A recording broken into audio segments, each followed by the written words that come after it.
Guys কেমন আছো বলো? আমিও খুব খুব ভালো আছি। তো ওয়েলকাম টু তুলি মিমি লাইফ স্টোরি। তো ওখানে আমি চাল ভিজিয়ে দিয়েছি, দেখতেই পাচ্ছ। আর এখানে চিকেন নিয়ে নিয়েছি। আর এখানে হচ্ছে আদা রসুনের পেস্ট আর জিরের গুঁড়ো, ধনের গুঁড়ো, একটু গোলমরিচ। আর এখানে আমার চালগুলো বড় বড় হয়ে গেছে। আজকে রেসিপি বানাবো টেস্টি টেস্টি। তো অনেকেই দেখেছো এখানে সয়া সস দিয়ে দিয়েছি। আর এখানে জিরের গুঁড়ো, ধনের গুঁড়ো অ্যাড করেছি। যারা যারা লঙ্কা খাবে দিয়ে নেবে। তো ওখানে আমি চিকেন রাইস বল বানাবো। তো ওখানে হচ্ছে দেখতে আমি চিকেনগুলোকে গোল গোল করে নিয়েছি আর রাইসের সাথে অ্যাড করে নিচ্ছি। আর এখানে আমি দেখতেই পাচ্ছি পুরো কমপ্লিট হয়ে গেছে আমার।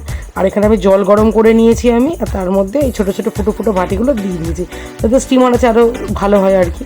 তো এখানে দেখতে পাচ্ছ হয়ে গেছে। ফার্স্টে এত ছোটো বলে আমি পাঁচটা করে দিয়েছি। আর এখানে মিমি মানে সস পেয়েছি আর পুরো ঢেলে ঢেলে দিয়েছি, যেহেতু আমার বড়টা শেষ হয়ে গেছিলো, ওর জন্য 2 টাকাতে আমি পাতা দিয়েছি আর পুরো ঢেলে ঢেলে খাচ্ছে আর কি। তো ও বলছে অসাধারণ হয়েছে, মানে খাবে না বলবে এরকম অবস্থা।